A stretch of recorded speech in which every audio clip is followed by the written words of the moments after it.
The screams started at exactly 1:47 p.m.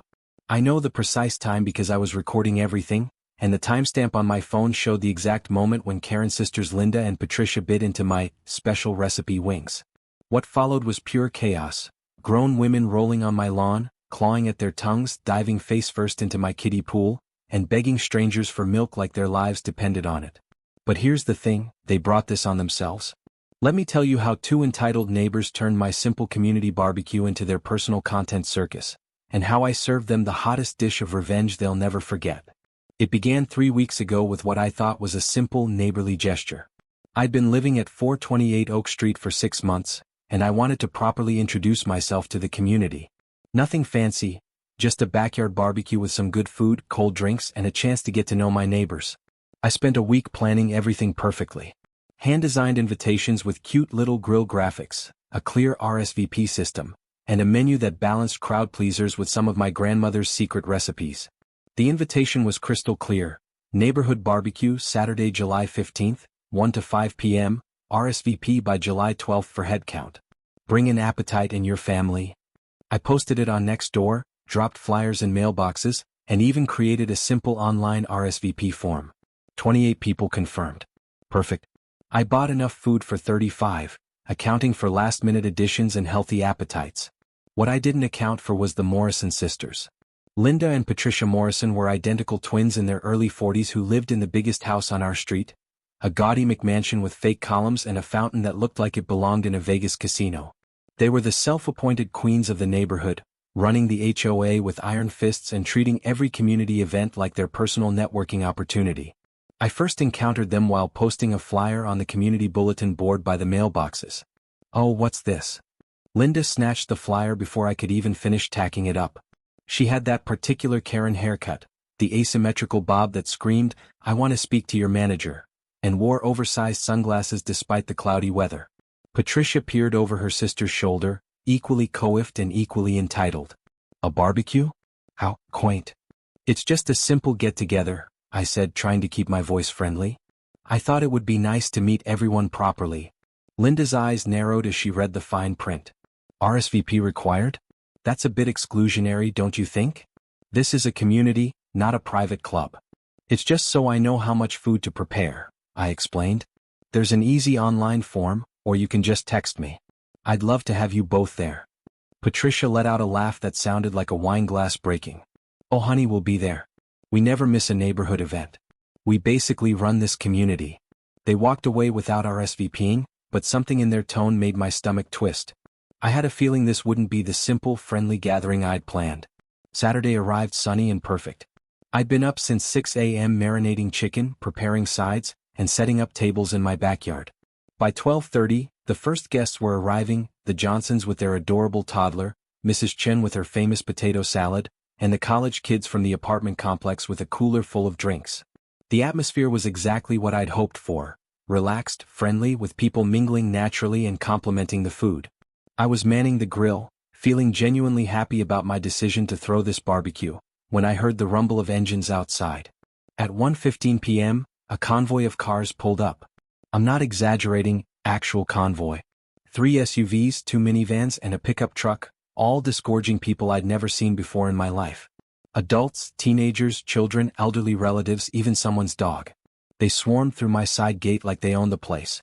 In the middle of this chaos, Linda and Patricia strutted in wearing matching floral sundresses and carrying professional-looking cameras. Not phone cameras, actual equipment with tripods and external mics. Surprise. Linda called out, loud enough for the whole neighborhood to hear. We brought the party. I rushed over, heart pounding. What is this? Patricia was already setting up her camera equipment. We shared your flyer in the Riverside Community Facebook group, and the Oakwood Moms group, and the West Side Foodies group. You're about to be famous, honey? But this was RSVP only, I stammered. I don't have enough food for. Oh, don't worry about that, Linda interrupted, waving dismissively. We told everyone to bring snacks. This is going to be such great content. That's when I realized what was happening. This wasn't about community building or getting to know neighbors. This was about their social media empire. Linda and Patricia ran several Instagram accounts and a YouTube channel called Morrison Sisters. Real community, real talk, where they positioned themselves as local lifestyle influencers. They were turning my barbecue into their content. What followed was a masterclass in entitlement. Within 30 minutes, my carefully planned gathering had been transformed into the Morrison Sisters show.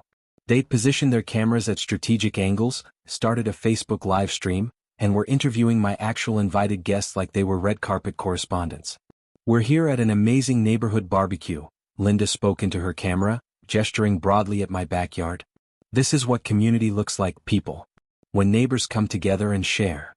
Patricia was working the crowd, getting people to sign some kind of waiver on her tablet. "Just for social media purposes," she explained to confused guests. "You might appear in our content." Meanwhile, the food situation was becoming a disaster. I'd planned for 35 people maximum.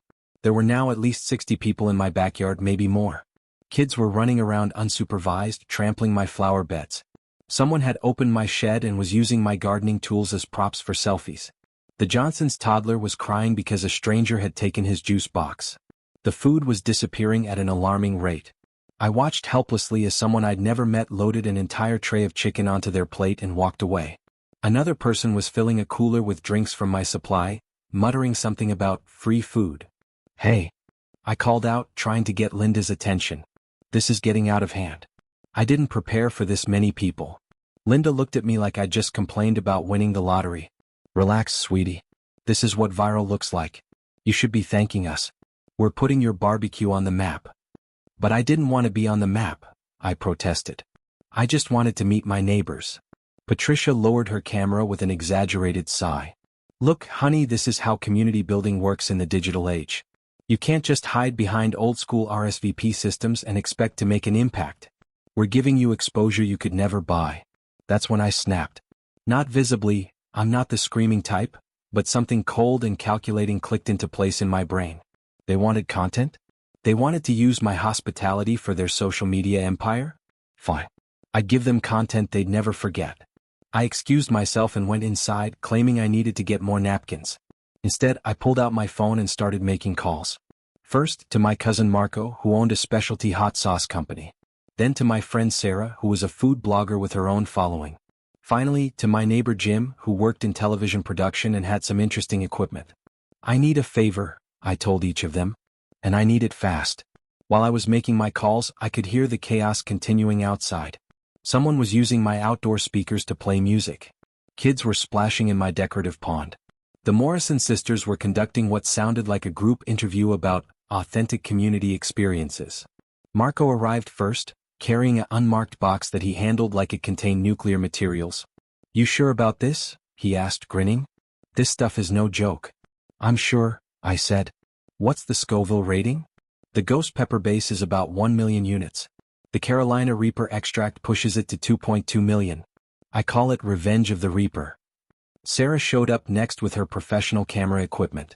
"I can't believe they crashed your barbecue for content," she said, shaking her head. "This is going to be justice." Jim arrived last, carrying what looked like a small suitcase. "Hidden camera system," he explained. 6 wireless cameras, all recording to a central server. They'll never know they're being filmed. We worked quickly. Jim positioned the cameras around the backyard, in the trees, under the serving table, even clipped to my fence. Sarah set up her equipment in my kitchen window, with a clear view of the action. And Marco helped me prepare the special batch of wings.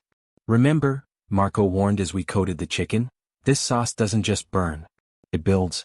They'll think it's manageable for the first few seconds, then it hits like a freight train." We prepared 2 batches of wings. One normal batch, seasoned with a mild barbecue sauce that looked identical to Marco's creation. And one special batch, coated in enough concentrated capsaicin to make a grown man weep.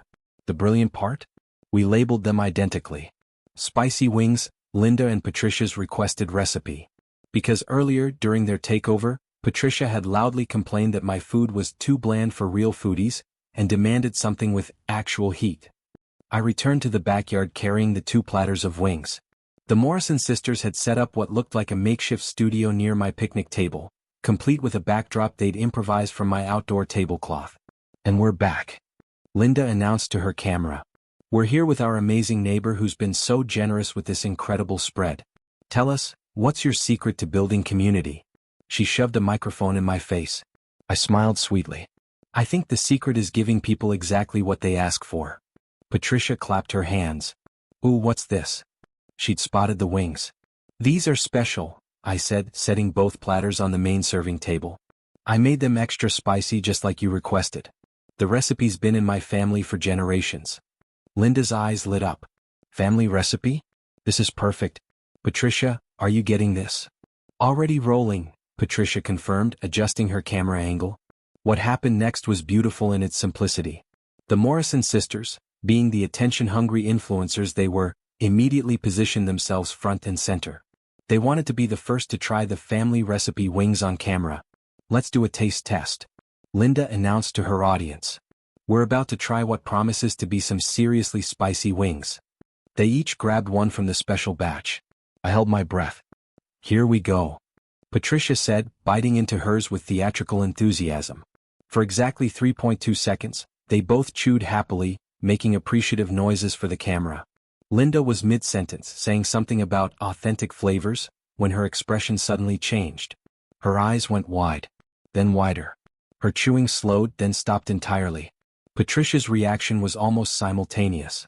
She froze mid-bite, her face transitioning from smug satisfaction to dawning horror. This is... Linda started to say, but the words died as the heat hit her fully. Then the screaming started. What followed was the most spectacular public meltdown I've ever witnessed. Linda dropped her wing and started gasping like a fish out of water. Patricia made a sound that was part scream, part whimper, and started frantically fanning her mouth with both hands. Water! Linda shrieked. Water, water, water. But here's the thing about serious capsaicin exposure. Water doesn't help. It just spreads the oil around. Patricia grabbed a cup of water and gargled it desperately, which only made the burning worse. Milk? Patricia gasped. I need milk. I don't have milk at a barbecue, I said innocently. Maybe some ice cream? Linda was now on her knees, literally clawing at her tongue. Tears streamed down her face, mixing with the sweat that was pouring from her forehead. Her carefully applied makeup was running in colorful streams. The crowd had gathered around them, some concerned, others clearly entertained. Several people were filming with their phones. Patricia's professional camera was still running, capturing every moment of her sister's agony. Turn it off. Linda managed to gasp. Turn the camera off. But Patricia was in no condition to operate equipment. She was now lying on my lawn, kicking her legs like a toddler having a tantrum, making unintelligible sounds of distress. Jim, bless him, had thought ahead. He emerged from my kitchen carrying a gallon of milk. This might help, he said, offering it to Linda. Linda grabbed the milk jug and poured it directly into her mouth, gargling desperately. Some relief washed over her face, but it was temporary. The capsaicin was still there, still burning. What did you do to us? Patricia wheezed, trying to sit up. I gave you exactly what you asked for, I replied calmly. Extra spicy wings. Family recipe. This isn't food, Linda gasped between milk gulps. This is torture. This is consequences, I corrected. The next 20 minutes were chaos. Linda and Patricia alternated between crying, gasping, and making threats they couldn't follow through on. Someone called an ambulance, but the paramedics just confirmed what I already knew. They weren't in danger, just experiencing the natural result of eating something ridiculously spicy. No permanent damage, the paramedic told them. Just drink lots of milk and avoid anything acidic for a while. While the sisters recovered, something interesting was happening with their audience. The people they'd brought to my barbecue were seeing them in a completely different light. Instead of the polished, in-control influencers, they were watching two grown women roll around on a stranger's lawn, crying over chicken wings. Are they always like this? Someone asked. This is embarrassing, another person muttered. Should we leave? The most beautiful part? Their own equipment kept recording. Patricia's camera had captured everything from their confident first bites to their complete breakdown. The Facebook livestream was still running, broadcasting their humiliation to hundreds of viewers in real time. By the time they'd recovered enough to think clearly, the damage was done. The comments on their livestream were brutal. Oh, they can't handle actual spicy food. This is so cringe. Maybe don't crash people's parties next time? The secondhand embarrassment is real. Linda finally managed to stand up, her face blotchy and swollen. You did this on purpose, she accused. I did exactly what you asked, I said. You said my food was too bland. You demanded something with actual heat. I delivered. You could have warned us. I did. I said they were extra spicy. Family recipe.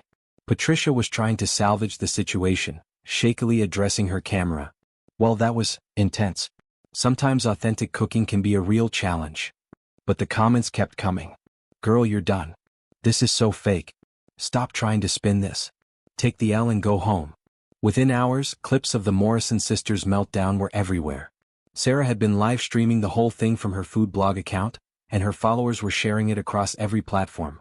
TikTok, Instagram, Twitter. Everyone wanted to see the Karen sisters get what they deserved. The hashtag #SpicyWingsRevenge started trending locally, then regionally, then nationally. Someone had edited together a compilation of their reactions set to classical music. Another person created a remix of Linda's screaming. A third person made a side-by-side comparison of their confident first bites and their eventual breakdown. My Quiet Neighborhood Barbecue had become internet famous, but not in the way the Morrison sisters had intended. Instead of being positioned as community leaders, they were now a cautionary tale about karma and consequences. The comments on their social media accounts were merciless. Maybe stick to mild salsa next time. This is what happens when you crash parties. The entitlement is real. She literally warned you it was spicy. Play stupid games, win stupid prizes. Their subscriber count started dropping. Brand partnerships were quietly canceled. The local newspaper even picked up the story, running a piece titled, "When Influencers Influence Themselves into Trouble." The Morrison sisters tried to fight back, of course. They posted a series of videos claiming they'd been ambushed and poisoned. They threatened legal action, claiming I'd served them dangerous food without proper warning. But the internet isn't kind to people who can't take responsibility for their actions. Every video they posted just generated more mockery. Legal experts pointed out that they'd literally asked for spicy food and I'd provided it. Food bloggers analyzed the situation and concluded that they'd brought it on themselves. The final nail in the coffin came when someone dug up their old posts about authentic experiences and real community. A side-by-side comparison showed their hypocritical behavior, preaching about authenticity while staging fake scenarios for content. Within a week, their main YouTube channel had lost 40% of its subscribers. Their Instagram partnerships dried up. The local HOA, embarrassed by the negative attention, quietly asked them to step down from their leadership positions. Meanwhile, My Little Neighborhood Barbecue had become a symbol of standing up to entitled people. Local news interviewed me about community building in the digital age. Food bloggers wanted my family recipe. I politely declined to share the extreme version. Event planning companies reached out about catering opportunities. But the real victory wasn't the attention or the business opportunities. It was the message that had been sent. Actions have consequences. You can't just take over someone's event, exploit their hospitality, and expect no pushback. The Morrison sisters eventually moved out of the neighborhood, claiming they needed a fresh start. Their house sat empty for months before finally selling at a loss. A year later, I still live on Oak Street. The neighborhood is quieter now, more genuinely community-oriented. People actually RSVP to events. They ask before bringing extra guests. They respect boundaries. I've hosted several more barbecues since then, all properly planned and attended only by people who were actually invited. The food is always good, the company is always respectful, and nobody ends up crying on my lawn. But I kept one memento from that famous day, a bottle of Marco's Revenge of the Reaper sauce, sitting in my refrigerator like a nuclear deterrent. Not because I plan to use it again, but as a reminder that sometimes the best way to deal with entitled people is to give them exactly what they ask for. The Morrison sisters wanted content. They wanted to go viral. They wanted to be internet famous. Mission accomplished. Sometimes the best revenge is simply allowing people to face the natural consequences of their choices. And sometimes, those consequences happen to be rated at 2.2 million Scoville units. The internet never forgets, and neither do ghost peppers. No Karens were permanently harmed in the making of this story. Capsaicin exposure, while intensely uncomfortable, is not dangerous when consumed in food quantities. However, crashing someone's party and exploiting their hospitality for social media content? That can be hazardous to your reputation.